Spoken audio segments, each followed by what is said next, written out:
계속되어지는 우리 강사 목사님들의 강의가 개인적으로 큰 도전과 은혜가 됐습니다. 그리고 우리 이장만 목사님이 그 강의 중에 요즘 마음이 어때요? 이런 질문을 했습니다. 약간 바꿔서 지금 마음과 몸이 어떠신가요? 아마 앉아 계신 우리 목사님들, 사모님들은 하루 종일 앉아 계셨기 때문에 상당히 피곤하실 거라고 생각이 듭니다. 제 마음은요, 두렵고 떨리고 긴장이 됩니다. 영국이 한창 남아메리카를 개척하고 있을 당시에 한 영국의 선교사님이 아마존강 하류의 선교지에 도착을 했습니다. 도착을 해서 보니까 주민들이 온 몸이 털로 덮여 있는 거예요. 그리고 원숭이와 이 구별을 할 수가 없었습니다. 그래서 본국에 전보를 쳤습니다. 어떤 것이 원숭이고 어떤 것이 인간인지 구별할 수가 없다. 그래서 구별법을 좀 알려주면 좋겠습니다. 라고 전보를 쳤는데 얼마 후 전보가 답이 왔습니다. 내용은 다음과 같습니다.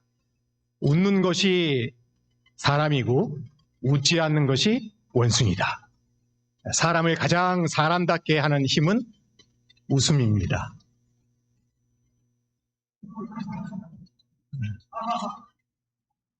웃음은 인격이고 우리 여기 계신 목사님 사모님들은 인격과 품격이 있으신 귀한 분들입니다.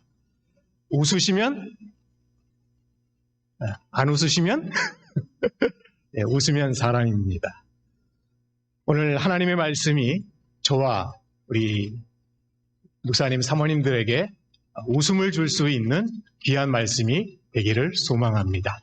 우리 이 시간에 하나님 말씀 구약성경 스바냐 3장 12절에서 20절 말씀 다 같이 일어나셔서 하나님 말씀 받들어 읽겠습니다. 제가 봉독해 드리도록 하겠습니다.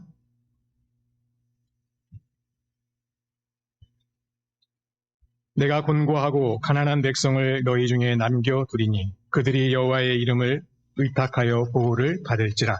이스라엘의 남은 자는 악을 행치 아니하며 거짓을 말하지 아니하며 입에 계율과 혀가 없으며 먹으며 누구나 놀라게 할 자가 없으리라. 시온에 따라 노래할지어다. 이스라엘아 기쁘게 부를지어다. 예루살렘 따라 진심으로 기뻐하며 즐거워할지어다. 여호와가 너의 형벌을 제하였고 너의 원수를 쫓아내었으며 이스라엘 왕 여호와가 너희 중에 있으니 내가 다시는 화를 당할까 두려워하지 아니할 것이라. 그날에 사람이 예루살렘에게 이르기를 두려워하지 말라. 시온아 내 손을 늘어뜨리지 말라. 너의 하나님 여호와가 너의 가운데 계시니 그는 구원을 베푸실 전능자시라. 그가 너로 인하여 기쁨을 이기지 못하여 하시며 너를 잠잠히 사랑하시며 너로 인하여 즐거이 부르며 기뻐하시리라 하리라. 내가 배회로 인하여 근심하는 자를 모으리니 그들은 내게 속한 자라. 너희 치욕이 그들에게 무거운 짐이 되었느니라. 그때 내가 너를 괴롭게 하는 자를 다 벌하고 저는 자를 구원하며 쫓겨난 자를 모으며 온 세상에서 수욕받는 자로 칭찬과 명성을 얻게 하리라. 내가 그때 너희를 이끌고 그때 너희를 모을지라. 내가 너희 목전에서 너희 사로잡힘을 돌이킬 때에 너희로 천하 만민 중에서 명성과 칭찬을 얻게 하리라. 나 여호와의 말이니라. 아멘. 아버지 하나님 은혜와 사랑 인하여 감사를 드립니다. 오늘 주시는 하나님의 주옥 같은 말씀을 통해서 우리의 삶을 돌아보게 하시고 이 말씀을 통해서 우리 안에 성령님이 주시는 그 음성을 듣고 힘을 얻어서 우리에게 맡겨진 목양지에서 하나님의 영광을 위해서 우리의 삶을 드리는 귀한 삶이 되도록 역사하여 주옵소서. 부족한 자의 입술을 성령 하나님 붙들어 주시기 원하며 사랑이 많으신 우리 주 예수 그리스도 이름으로 기도했습니다. 아멘. 앉아주시기 바랍니다.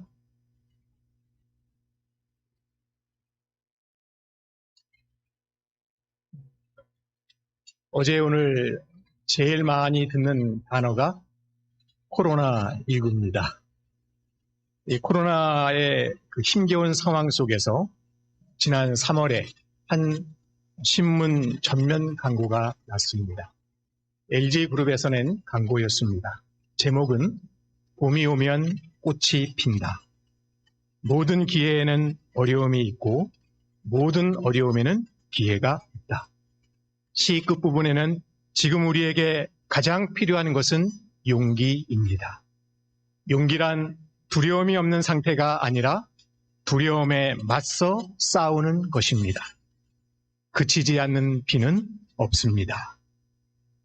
우리는 지금 한 번도 경험해보지 못한 초유의 사태를 겪고 있습니다.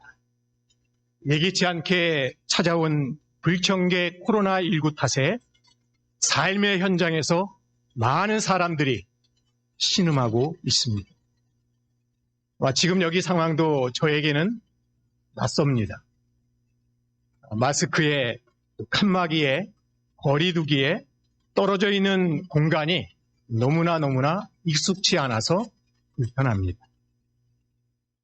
이제는 벗어나고 싶고 평온했던 과거로 돌아가고 싶은 것이 우리의 바람입니다.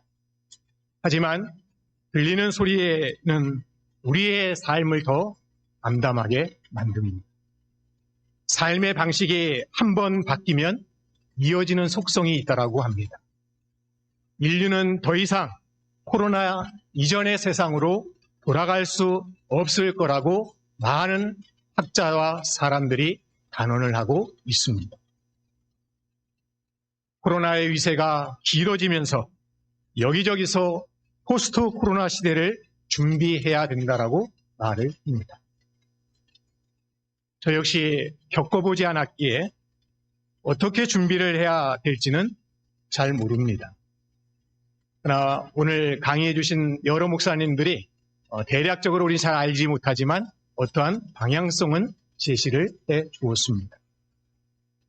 이번 코로나 위기 속에서 공정성과 형평성을 생각할 때 다른 어떤 기관보다 우리 교회가 더 어려움을 당하고 목회 환경이 더 열악해졌습니다.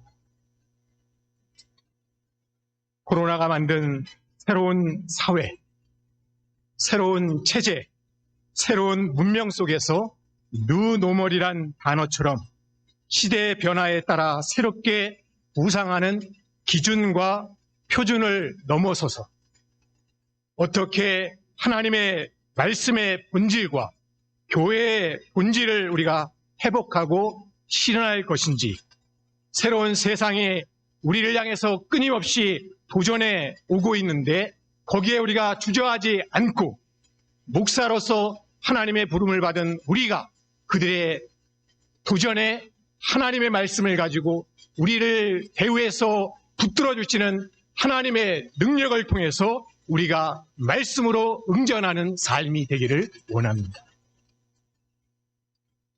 예기치 않은 상황 속에서 길이 안 보인다고 멈추는 것이 아니라 길을 찾고 없으면 하나님의 말씀을 통해서 길을 만들어가는 저와 우리 사랑하는 목사님들 되시기 바랍니다. 오늘 스바냐 선지자의 모습을 통해서 이제 다시라는 제목으로 거친 도전에 응전을 하는 삶이 되기를 소망하면서 말씀을 전하기 원합니다. 첫째, 이제 다시 하나님의 도우심을 바라보자는 것입니다. 오늘 본문의 시대적인 배경을 보게 되면 요시야 왕이 통치하기 전 57년 전 유다 역사에 있어서 가장 어두웠던 시대였습니다. 열왕기하 21장 1절에서 26절에 보면 사건이 아주 잘 기록되어져 있습니다. 하나님의 능력의 손길로 히스기야 왕이 많은 개혁을 하고 병이 들었지만 하나님의 앞에 간구함으로 하나님이 그의 생명을 15년을 연장시켜 주었습니다. 아버지는 참 잘했습니다. 그러나 그의 아들 므낫셋은 정반대의 길을 갑니다. 손자였던 아몬 왕도 영 엉뚱한 길로 갑니다. 자신들의 부와 영화를 위해서 백성을 착취하고 국고를 탕진합니다. 하나님을 섬겨야 될 백성들이 종교적으로 배도의 길을 택했고 죄를 범하고 타락된 생활을 했습니다. 정치, 도덕, 사회적으로 부패하고 타락한 시대 상황 속에서 등장한 사람이 요시야 왕입니다. 그런데 그의 나이가 8살입니다. 애입니다. 애가 뭘 하겠습니까? 사람이 아니라 하나님은 하나님의 사람들을 통해서 하나님의 일을 진행해 가시는 줄 믿습니다. 요시야 나이가 8살이었지만 그 왕 주변에 경건한 하나님의 음성을 듣고 하나님의 말씀을 철저하게 삶 가운데 지켜가고자 했던 하나님의 선지자 스바냐가 있었고 대제사장 hil기야가 있었고 서기관 사바드가 있었습니다. 그들의 조언을 받으면서 자기의 아버지가 잘못된 길을 갔었을 때 그 길이 아니고 하나님이 나에게 명한 이 길을 가야 되겠다고 요시야가 그 어린 나이에 결단을 해서 하나님을 기쁘게 하는 그 길을 걸어갑니다. 사랑의 하나님, 공의의 하나님은 타락한 백성들이 삶을 돌이키기 위해서 하나님의 부름을 입은 선지자 스바냐를 통해서 회개의 말씀을 전하고 있습니다. 스바냐 1장 2절 말씀에 보면 이렇게 말씀을 합니다. 여호와께서 가라사대 내가 지면에서 모든 것을 진멸하리라. 죄악으로 만연된 패역하고 포악한 백성은 곧 멸망당하고 흔적도 없이 사라진다. 하나님의 말씀을 버리고 바알과 아세라 우상을 섬기며 배도의 생활에서 죄악을 회개하고 돌이키지 않으면 하나님의 심판과 재앙을 너희가 받게 될 것이라고 스바냐 선지자는 강력하게 하나님의 말씀을 있는 그대로 선포를 합니다. 사실 하나님이 원하시는 것은 재앙과 멸망이 아닙니다. 예레미야 3장 33절에 보면 주께서 인생으로 고생하며 근심하심이 본심이 아니시다.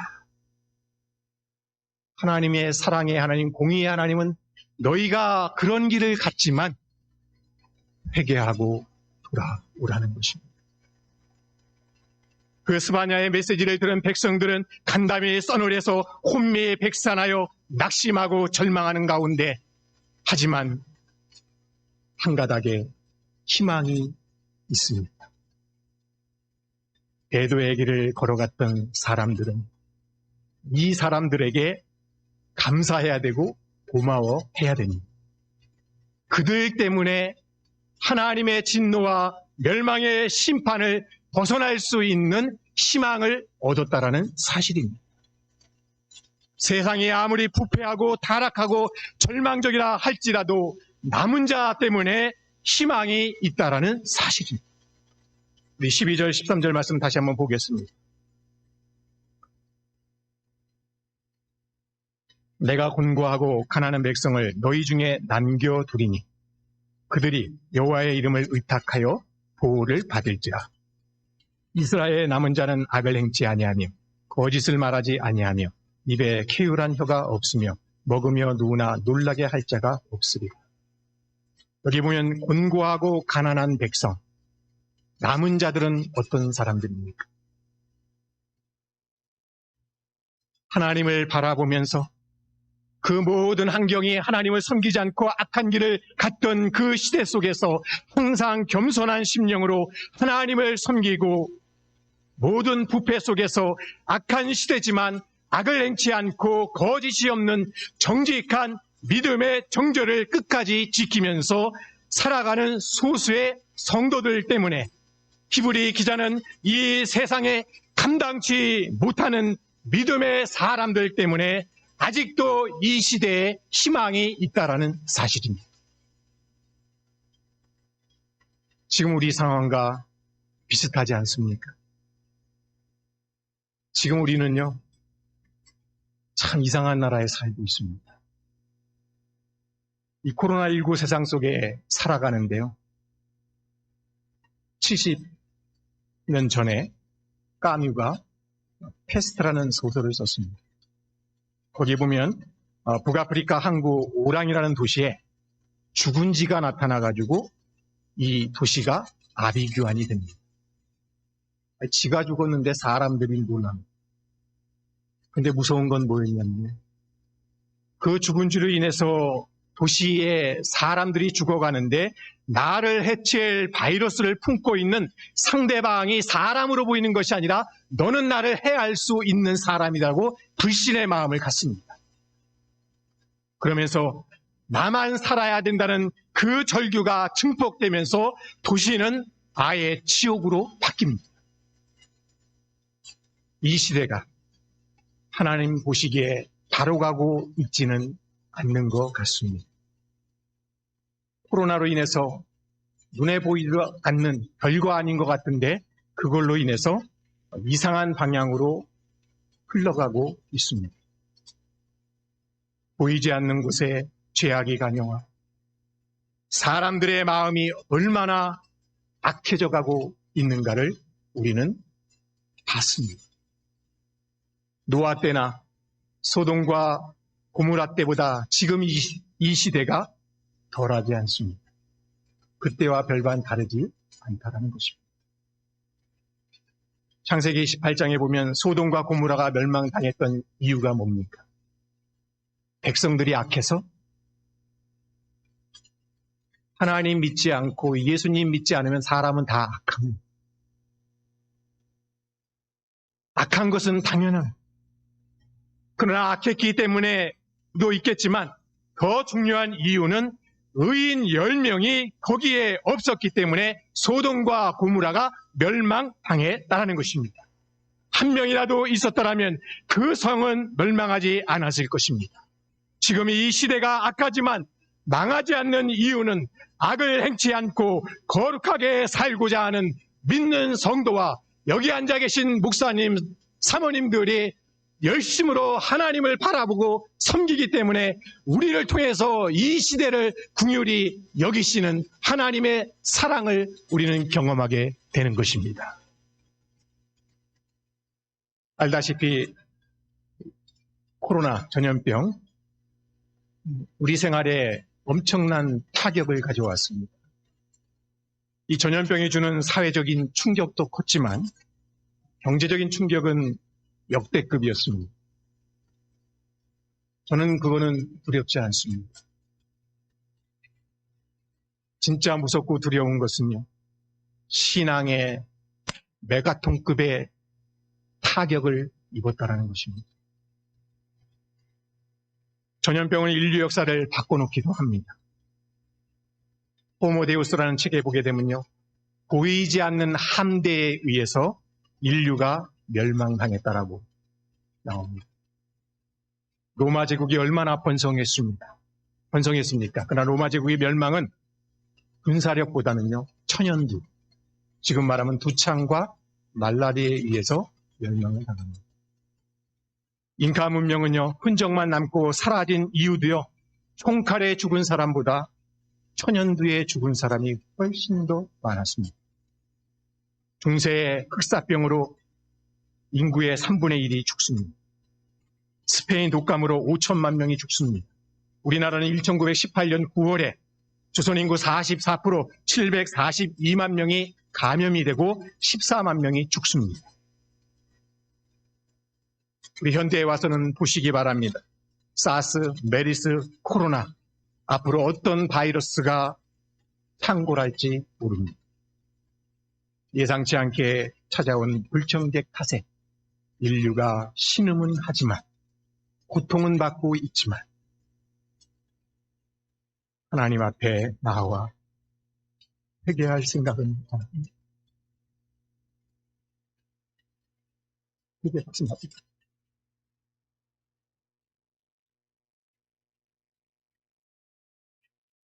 그 코로나로 인해서 사람들의 마음이 얼마나 급박해졌습니까? 그나마 옛날 사람들은요, 양심이 살아있었어요.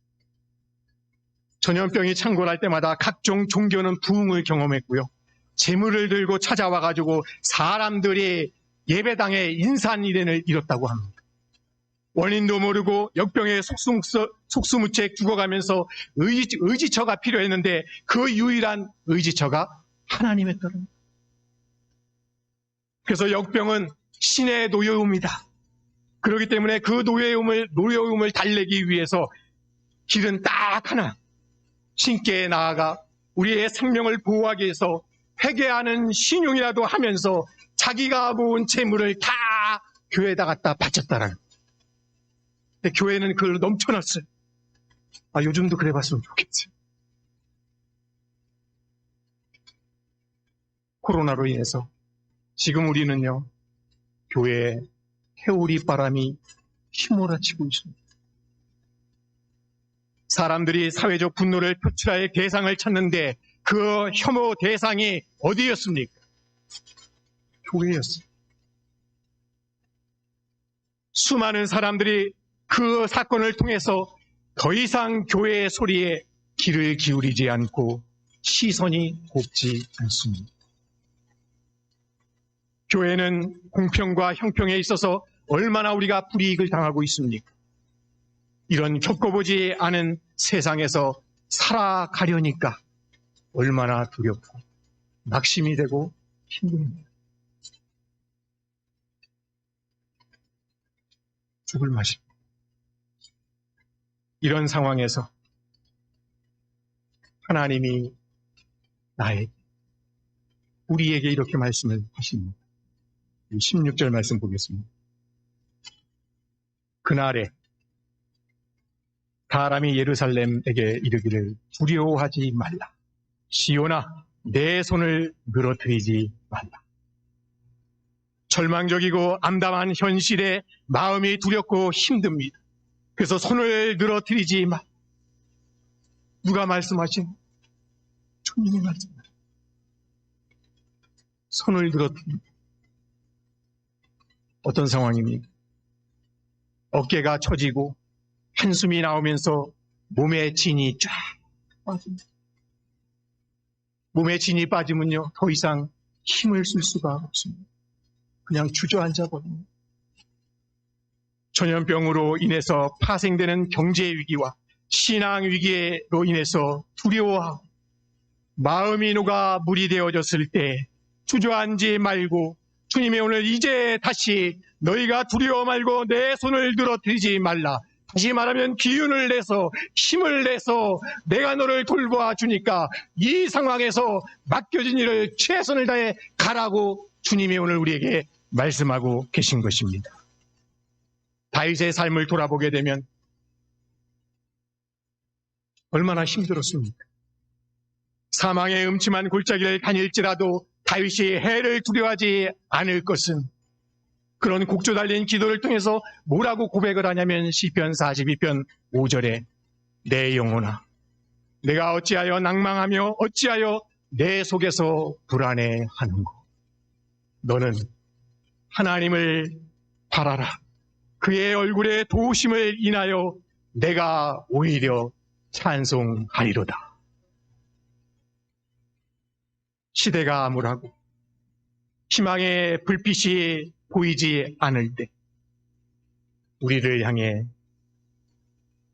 주시는 하나님의 메시지가 뭡니까? 14절 말씀 보겠습니다.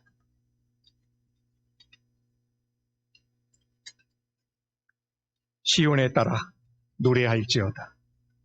이스라엘아 기쁘게 부를지어다. 예루살렘 따라 전심으로 기뻐하며 즐거워할지어다. 이 말씀을 잘 보면요. 시온의 딸, 이스라엘아, 예루살렘 따라 점층적으로 표현하면서 애절하게 우리를 향해서 부르는 하나님의 음성이 담겨져 있습니다. 그러면서 또 말씀합니다. 노래할지어다. 기쁘게 부를지어다. 기뻐하며 즐거워하라. 역시 점층적으로 말씀하고 있는 하나님의 음성이 지금 들리십니까? 스바냐 선지자가 왜 노래를 부르며 지지심으로 기뻐하며 즐거워하라고 말씀하고 있습니까? 15절 말씀 보겠습니다. 여호와가 너의 형벌을 제하였고 너의 원수를 쫓아내었으며 이스라엘 왕 여호와가 너의 중에 있으니 내가 다시는 화를 당할까 두려워하지 아니할 것이라. 노래하는 이유는요, 형벌을 제하고 원수를 쫓아내고 화를 제거해 주셨다라고 말씀하고 있습니다. 노래는 사람의 마음에 위로가 되고 힘이 됩니다. 들어도 좋고 불러도 좋고 어쨌든 노래는 힐링이 됩니다. 그 어느 때보다 지금 우리의 마음에 위로가 절실히 필요한 때입니다. 낙심이 되어서 팔을 늘어뜨리는 상황 속에서 하나님은 우리에게 힘내야 노래를 주시고 부르면서 기뻐하라. 노래할 수 있다라는 것. 곡조 달린 기도에는 놀라움이 있습니다. 그걸 스바냐가 알았어요. 노래는 단순하지 않습니다. 노래가 사람들에게 어떤 영향을 주는지 잘 아시잖아요. 코로나 시대에 말하지 못하는 답답함을 대신 토로해 줄 수 있는 게 무엇입니까? 아틱 사람들은 그게 노래였습니다. 그래서 노래는 심란한 마음에 소망을 주고 내일을 기대하게 해줍니다. 이 코로나로 인해서 대면이 안 되니까 방송국에서 기획하는 것이 있습니다. 그것은 뭐냐면 노래방송입니다. 저는 찾아보지는 않지만 오늘 말씀을 통해서 한번 찾아봤습니다. 노래 방송이 그렇게 많은 줄 몰랐습니다. 팬텀싱어, 복면가왕, 열린음악회, 부르의 명곡, 미스터 트롯, 미스트롯, 보이스, 너무 남녀노소 가리지 않고 요즘 뜨는 노래가 뭡니까? 우리 목사님, 사모님들 너무 신령해서 뭐가 뜨는지 잘 모르실 것 같아요. 트로트가 뜹니다. 트롯이 대박나지 않았습니까? 노래는 남녀노소 가리지 않고 사람의 마음을 움직이는 위로의 힘이 있습니다. 우리가 살아가는 이 시대, 말하지 못하는 답답함을 노래를 통해서 사람의 마음을 위로하고 희망을 주고 내일을 기대하게 해줍니다. 그래서요, 가수는 노래로 그 시대를 말합니다. 가수가 노래 한 곡을 부를 때 타고나서 부르는 거 아니에요. 얼마나 그 노래 한 곡을 무대에서 부르기 위해서요, 그 뒤에서 고된 연습을 하는지. 두세 번 부르고 무대에 서는 것이 아니라 한 곡을 수없이 읽는, 그게 삶의 자기 몸에 체득이 된 후에 진짜 이 깊은 곳에서 우러나오는 소리로 노래를 하기에 그 소리를 듣는 수많은 청중들이 가슴이 찡하고 눈시울을 붉히면서 그 노래를 듣고 위로를 받는 거예요. 그래서 가수는 사람의 마음을 위로하는 치유자다라고 그렇게 말하는 사람도 있습니다. 우리 목사가 가수보다 못해서야 되겠습니까? 목사의 설교도 그들보다 훨씬 더 높아서 그들이 그렇게 사람들의 마음을 울린다면 우리는 이 생명의 말씀, 하나님이 주신 능력의 말씀, 사람을 변화시키는 이 말씀을 준비해서 사람들이 아파하고 그들이 절망하고 낙심하고 있는 그들에게 하나님의 생명의 말씀을 전해서 그들의 심령에 소망을 주고 내일을 향해서 희망을 가지고 살아갈 수 있도록 우리가 하나님의 말씀을 전하는 메신저가 돼야 된다고 믿습니다. 스바냐가 노래하듯 우리 목사는 설교로 노래하듯 성도의 말하지 못하는 답답함을 우리가 대신 풀어줘야 되지 않겠습니까? 예수님께서 이 땅에 오셔서 가르치시고 선포하시고 치유하시면서 그 시대의 군중들의 마음을 위로하셨습니다. 로마의 식민지 아래서 신음하는 백성들과 함께 고통을 받으시고 함께 시험을 받으시고 함께 우시면서 그들에게 하나님의 나라의 소망을 갖고 그 시대에 굴하지 않고 내일을 바라보면서 하늘의 소망을 두고 살아가도록 예수님께서 그들의 삶 속에 깊이 스며드셔서 말씀으로 그들을 세우고 그들이 힘을 얻어서 주저앉지 않고 일어서서 나아가도록 주님이 그런 사역을 하셨습니다. 오늘 우리가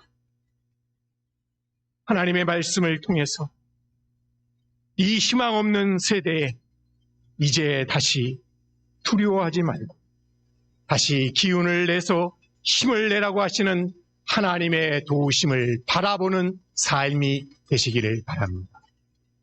두 번째, 이제 다시 하나님이 나를 사랑하고 있음을 기억하자라는 것입니다. 코로나로 인해서 지금 시국이 어렵습니다. 10개월간 우리가 숨지기면서 저는 그런 시간을 보냈습니다. 이게 창살 없는 감옥이구나. 코로나가 무서운 것보다요, 언제 끝날지 모르는 기약 없음이 끝이 보이면 좋은데 끝이 보이지 않는다는 것입니다. 그래서 코로나가 가져온 가장 큰 위기는요, 접촉을 차단하는 것입니다. 그래서 사람들 간의 접촉을 단절시켰습니다. 겪어보지 못한 일로 힘들고 요즘 회자되고 있는 불편한 소통, 편리한 단절, 그 시대를 우리가 몸으로 체감하면서 지금 살고 있습니다. 대면 금지, 비대면 확산으로 단절이 앞서니까 마음이 아픕니다. 오늘 저녁을 먹는데 존경하는 울산 목사님, 지금은 아니 원로 목사님께서 제 등을 기도하고 있어요. 이게 안 됐는데 우리 규현식 원로 목사님께서 제 손을 잡으면서 기도했어요. 우리는 접촉을 통해 자신을 표현하고 접촉을 통해 사랑을 표현하고 접촉을 통해 관계의 깊이를 표현합니다. 우리 인간에게는 오감이라는 게 있습니다. 촉각, 청각, 시각, 미각, 후각. 그 중에서 제일 발달된 것이 촉각입니다. 우리 몸에는 약 500만 개의 촉각 기관이 있는데 그 가운데 3분의 1이 어디에 있는 줄 아십니까? 손, 바닥과 손가락에 있어요. 그래서 손을 잡고 기도하고 손을 얹어 안수기도 하고 손을 통해서 상대방의 마음이 전달이 되어집니다. 우리 옆 사람은 거리두기 때문에 안 되니까 자기 손을 한번 딱 잡아보세요. 이게 옆 사람하고 자꾸 그 뜨거움을 느껴야 되는. 요즘은 우리가 손으로 악수를 딱 해야 되는데 주먹이 훅 들어오니까 깜짝 놀라네. 우리 기라성 전도사 아들 우리 선호가 3살입니다. 제가 오늘 아침에 일찍 왔는데요. 우리 강동교회 연세 드신 집사님이 저기 혼자 로비에 딱 서 계셨어요. 그리고 선호 3살짜리가 딱 오더니요. 주먹을 딱 내는. 그때 집사님이 센스가 있으셔가지고요. 또 주먹을 딱. 촉각이 계속해서 보살핌을 받지 못할 때 사람의 마음은 황폐해져 간다라고 합니다. 사람들이 왜 강팍해져 갈까? 접촉이 없이 자라면 우리 몸은 하나님이 참 신기하게 만드셨어요. 접촉을 하지 못하면 우리 세포들이 죽어간다라고 합니다. 마음이 죽어간다, 강팍해질 수 있습니다. 코로나로 인해서 접촉하려고 하지 않습니다. 더 심각한 것은요, 하나님과 접촉하려고 하지 않습니다. 이 시대가 사회 관계망을 통해서 접속은 얼마나 많이 합니까? 그런데 접촉이 상실되어 가고 있다는 것이 안타깝습니다. 촉각에만 문제가 생겼습니까? 청각에도 문제가 생겼어요. 상황이 힘들수록 사람들이 누구의 말을 듣습니까? 말을 늘어놓고 보여주는 것이 없는 교회의 말을 그들이 듣습니까? 아니면 말보다 최선의 노력으로 이 코로나의 위험한 상황 속에서 눈으로 보여주면서 설득하는 중대본의 말을 듣습니까?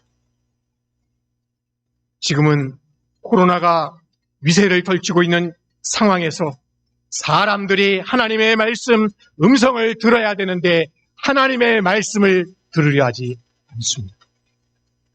그래서 교회의 말은 바닥으로 추락하고 있고 중대본의 말은 진리로 생명처럼 소중히 경청하고 있다는 거예요. 중대본이 이 바이러스의 경로를 아주 시시각각 추적을 하면서 확진자의 동선을 아주 상세하게 눈으로 보여주면서 주의해 줄 것을 신신당부를 했습니다. 눈으로 볼 수 있도록 만들어주니까 공감을 유도합니다.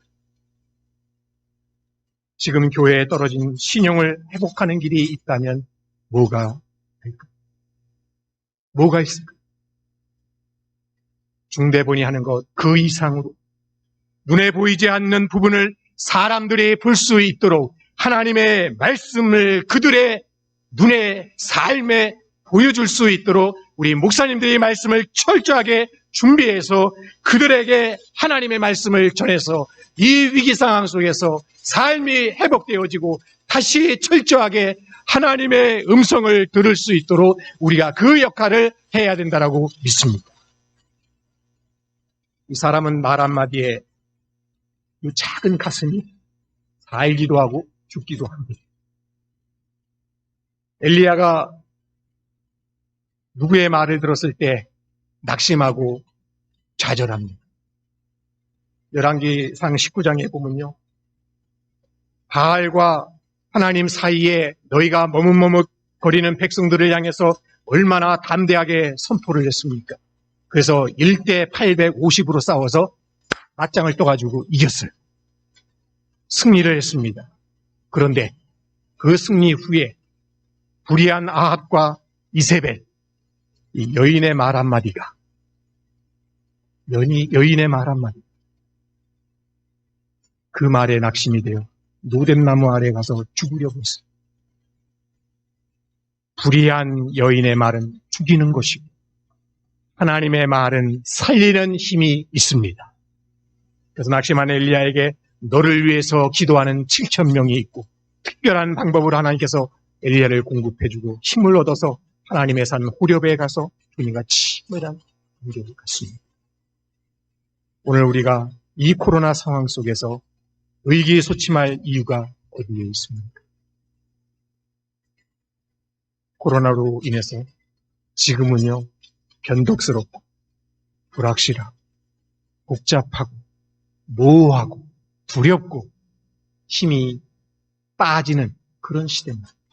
하지만 세상이 코로나로 인해서 변해도 변하지 않는 데 있습니다. 하나님의 사랑입니다. 그 사랑의 깊이가 얼마나 심오한지 17절 말씀 보겠습니다. 너의 하나님 여호와가 너희 가운데 계시니 그는 구원을 베푸실 전능자시라. 그가 너로 인하여 기쁨을 이기지 못하여 하시며 너를 잠잠히 사랑하시니 너로 인하여 즐거이 부르며 기뻐하시리라 하리라. 하나님께서 우리들을 사랑하십니다. 생각해 보세요. 얼마나 놀라운 말씀입니다. 그 누구도 아닙니다. 하나님은 나 때문에 기쁨을 이기지 못하십니다. 잠잠히 나를 사랑해 주십니다. 나의 모습을 통해서 즐거이 부르며 기뻐하신다. 이 사실이 우리 마음에 지금 어떻게 다가오고 있으십니까? 수년 전에 독일의 어떤 신문사에서 독자들에게 문제를 냈습니다. 이 세상에서 가장 아름다운 것이 무엇이냐? 이런 질문을 내는데 많은 사람들이 거기에 응모를 했습니다. 정답을 맞힌 아이는 9살 난 소녀가 그 답을 맞춰서 당선이 되었습니다. 그 답이 뭐였냐면 우리 어머니의 눈. 우리 어머니는 사랑이 가득 찬 표정으로 나를 조용히 바라봐 보시고 지켜보는 어머니의 눈동자가 이 세상에서 가장 아름다운 거지. 누군가는 하늘에 별이 있고 땅에는 꽃이 있고 인간의 가슴에는 사랑이 있다. 엄마가 아이를 품에 안고 있는 것처럼 하나님은 나를 품으시고 나로 인해서 즐거워하시고 기뻐하시고 그게 나를 향한 하나님의 사랑입니다. 이사야 46장 3절과 4절에 보면 이렇게 말씀합니다. 야곱 집이여 이스라엘 집에 남은 모든 자여 나를 들을지어다. 배에서 나무로부터 태어난 거죠. 내게 안겼고 태에서 나무로부터 내게 품기운 너희여 너희가 노년에 이르기까지 내가 그리하겠고 백발이 되기까지 내가 너희를 품을 것이라. 내가 지었은지 안을 것이요 품을 것이요 구하여 이르리라. 내가 출생해서 백발이 되기까지 나를 품으시는 하나님의 사랑. 나를 사랑하시는 하나님의 사랑을 생각할 때 두려움을 넘어 이제 다시 힘을 내고 이제 다시 기운을 내서 지금 이 상황에서 몸이 힘들고 마음이 힘들고 영이 힘든 분들 계십니까?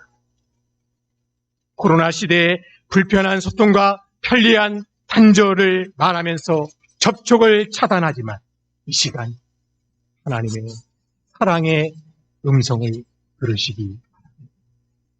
주님이 내미시는 손을 잡으시고 주님의 사랑의 손을 느끼시기 바랍니다. 그분의 따뜻한 손길과 접촉하시기 바랍니다. 12년간 혈류증을 앓았던 여인이 수많은 군중 속에서 살짝 예수님의 옷자락에 손을 댑니다. 그래서 주님이 이렇게 말씀하십니다. 누가 나에게 손을 대었느냐. 주님의 옷자락에 살짝 손을 대도 한량없는 큰 은혜가 임하는 줄 믿습니다. 이게 하나님의 사랑. 누가복음 15장에 보면 돌아온 탕자를 치유했던 아버지의 사랑도 접촉의 사랑이었습니다. 탕자가 아버지 집에서 자기 재산 다 챙겨가지고 인생을 흥청망청 쓰다가 인생이 병들고 마음이 병들고 상처투성이로 아버지 집에 돌아옵니다. 누가복음 15장 20절에 보면 이렇게 표현을 합니다. 이에 일어나서 아버지께 돌아가니라. 아직도 상거가 먼데 아버지가 저를 보고 측은히 여겨 달려가 목을 안고 입을 맞춥니다. 아버지의 눈길을 보시기 바랍니다. 측은히 여겨 달려가 목을 안고 입을 맞추는 아버지의 사랑의 입맞춤, 아버지의 안아주심, 상처받은 아들의 인생을 치유하고 회복하게 만들었다는 것입니다. 우리는 불행하지 않습니다. 팬데믹 상황에서 두려움과 공포로 인해서 손을 늘어뜨리지 마십시오. 고난의 시간에 염려하고 두려워하고 고민하는 것이 아니라 하나님의 사랑의 품에 안기시는 저와 목사님, 사모님들 되시기 바랍니다. 다시 한번 하나님의 손을 잡으시기 바랍니다. 예수님의 십자가의 사랑의 손길을 하나님의 사랑의 품으로 오시기 바랍니다. 스바냐가 사랑의 하나님을 경험했기에 확실하게 말씀합니다. 구원을 베푸실 전능자, 그가 너를 인하여 기쁨을 이기지 못하고 너를 잠잠히 사랑하시며 너로 인하여 즐거이 부르며 기뻐. 하나님의 사랑을 확신했던 바울이 선포하는 말씀, 로마서 8장 35절에서 37절 말씀에 보면 이렇게 말씀을 합니다. 누가 우리를 그리스도의 사랑에서 끊으리요? 환난이나 곤고나 핍박이나 기근이나 적신이나 위험이나 칼이나 기록된 바 우리가 종일 주를 위하여 죽임을 당케 되며 도사라의 양같이 여김을 받았나이다 함과 같으니라. 그러나 이 모든 일에 우리를 사랑하시는 이로 말미암아 우리가 넉넉히 이기느니라. 이 말씀을 잘 보면요, 얼마나 무서운 상황, 여건인지 모릅니다. 대상에서 우리를 위협할 수 있는 가장 무서운 것들은 다 기록되어져 있습니다. 환난, 곤고, 핍박, 기근, 적신, 위험, 칼. 언어를 풀어보면요, 엄청나게 무서운 단어들입니다. 어느 것 하나 우리에게 두려움을 주지 않는 것이 없어요. 육체적, 정신적, 영적으로 무서운 시련을 당하게 되면 과연 하나님이 나를 사랑하시는가? 그 확신이 흔들리지 않고 견고하게 설 수 있는가? 바울은 외칩니다. 그러나 이 모든 일에 우리를 사랑하시는 이로 말미암아 우리가 넉넉히 이기느니라. 하나님의 사랑이시니 기죽지 마시기 바랍니다. 불꽃 같은 눈동자로 나를 지키시는 하나님을 바라보면서 이제 다시 하나님의 사랑 안에 거해서 힘을 얻는 저와 목사님, 사모님들 되시기 바랍니다. 세 번째, 이제 다시 하나님이 나를 칭찬해 줄 축복을 바라보자는 것입니다. 스바냐는 하나님의 축복하실 미래를 말씀으로 보여주고 있습니다. 18절 말씀 보겠습니다. 내가 너희로 인하여 근심하는 자를 모으리니 그들은 내게 속한 자라. 너희 치욕이 그들에게 무거운 짐이 되었느니라. 그때 내가 너를 괴롭게 하는 자를 다 벌하고 저는 자를 구원하여 쫓겨난 자를 모으며 온 세상에서 수욕받는 자로 칭찬과 명성을 얻게 하리라. 이 말씀 보면요, 너의 치욕이, 믿는 자들이 많아, 남은 자들, 너의 치욕이 그들에게, 우리를 향해서 손가락질하는 그들에게 무거운 짐이 될 것이고, 오히려 수욕받는 자, 우리들이 우리를 명성과 칭찬을 얻도록 축복해 주신다. 20절 보겠습니다. 내가 그때 너희를 이끌고 그때 너희를 모을지라. 내가 너희 목전에서 너희 사로잡힘을 돌이킬 때 너희로 천하 만민 중에서 명성과 칭찬을 얻게 하리라. 나 여호와의 말입니다. 하나님이 5번씩이나 나를 명성과 칭찬을 얻게 해주고 축복해 주신다면 어떨까요? 겁날 게 없어요. 우리 하나님이 나에게 그렇게, 내가 더 힘들겠다, 얼마나 든든합니다. 우리는요, 이모저모 세상으로부터 비난을 받는 요즘 상황을 잘 보면서 그들의 말에 흔들릴 필요가 없습니다. 그들의 말에 두려워서 내 손을 늘어뜨릴 필요가 없어요.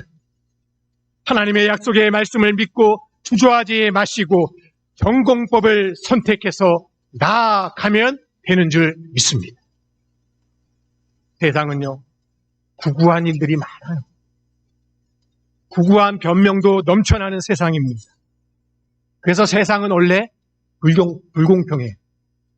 이 구구한 세상이 어찌 우리가 하는 말을 그들이 이해를 하겠습니까? 그들이 이해 못한다고 우리가 입을 다물어서야 되겠습니까? 아닙니다. 목사는 하나님의 말씀을 선포해서 미래의 축복을 말하는 자가 우리입니다. 세상 사람들이 목사를 보면서 우리의 편협성과 독선적이라고 신랄하게 공격을 가합니다. 오직 이 길만이라고 부르짖는 독선은 칼날처럼 휘두르면서 세상을 향해 책임, 성별된 삶을 귀중하게 여기지 않는 모순을 날카롭게 우리를 향해서 지적을 합니다. 그래서 삶 속에서 생명력은 사라지고 종교를 유지하기 위한 독선과 편협만 남았다라고 지적을 합니다. 우리를 벼랑 끝까지 몰아붙이는 그들의 말에 흔들리지 말고 그럴수록 우리는 더욱 투명하게 하나님이 맡겨주신 이 일을 담대하게 행하시는 우리 목사님들 되시기 바랍니다. 제가 서두에 창살 없는 감옥에 갇혔다는 말을 했습니다. 이 강도 높은 사회적 거리두기가 우리 모두를 고립시켰습니다. 좋은 점이 있습니다. 홀로 서는 시간이 많았다는 겁니다. 우리는 지금이야말로 골방에서 나를 만나주시는 하나님과 독대할 시간이 우리에게 많이 주어졌습니다. 코로나 시대, 아니 오는 시대의 문제를 앞에 두고 씨름하는 시간을 통해서 내가 어떤 길을 걸어가야 될지 다시 한번 나를 돌아보면서 하나님의 부르신 사명을 생각하면서 그 길을 기쁘게 걸어갈 수 있는 저와 우리 목사님들 되시기 바랍니다. 그래서 우리의 삶을 통해서 가시적으로 보여주기 위해서 우리는 치열하게 기도하면서 고민하면서 독선과 책임, 거룩한 삶, 성별된 삶을 어떻게 보여줄 것인가를 투명하게 준비해서 살아야 될 책임이 우리에게 있는 것입니다. 지금 우리의 외침은 예수 그리스도의 이름으로만 구원이 이 땅에 선포된다고 부르짖는 독선 맞습니다. 왜입니까? 예수 그리스도는 이념이 아니고 우리 인생의 유일한 길이고 독선이 아닌 진리이고 종교가 아닌 생명이기 때문에 우리는 그 복음을 전해야 되는 것입니다.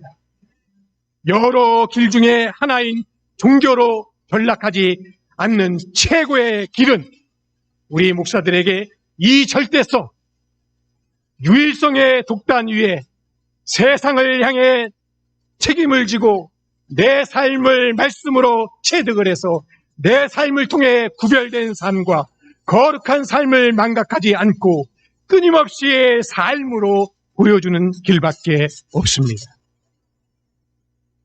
우리가 이 책임을 망각할 때 세상 모든 사람들이 우리를 아무 쓸데없는 독선을 휘두르는 편협한 종교로 정죄할 것입니다.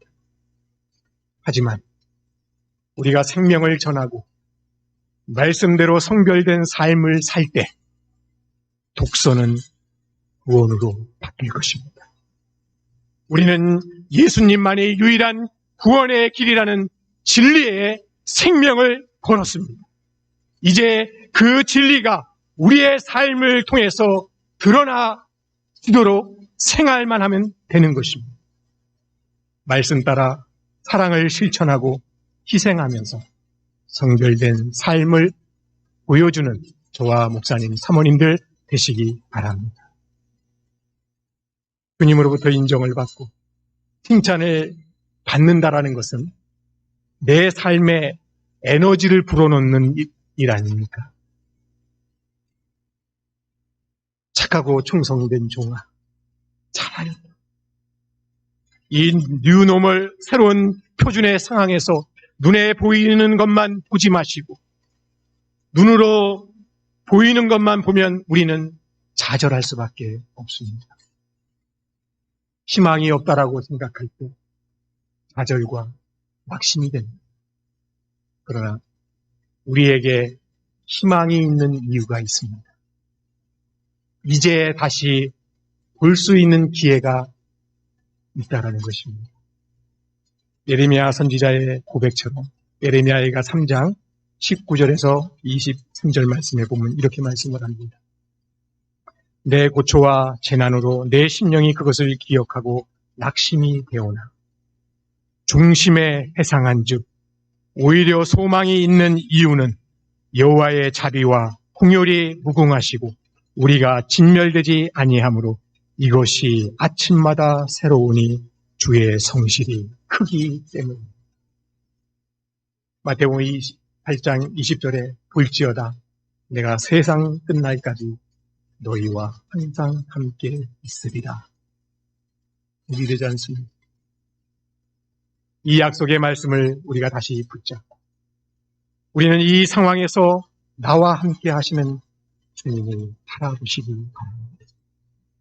하나님이 나로 인하여 기쁨을 이기지 못하시 사랑한다라는 이 말씀이 힘이 되지 않습니까? 세상 사람들로부터 조롱과 핍박을 당했던 우리가 그들로부터 훗날 부러움을 찾게 될 것입니다. 우리에게 맡겨진 일 잘 감당해서 주님이 주시는 칭찬과 영성을 우리가 다 받는 복된 인생 되기를 원합니다. 그 주님의 음성을 듣기를 소망하면서 이제 다시 기운을 내라. 이제 다시 말씀을 힘입어 일어나라. 이제 다시 복음의 횃불을 들라고 하나님이 나를 응원해 주시고 있습니다. 이 사명 잘 감당함으로 나를 향한 하나님의 칭찬과 명성과 축복을 받는 사랑하는 목사님들, 사모님들 되시기 바랍니다. 기도하겠습니다.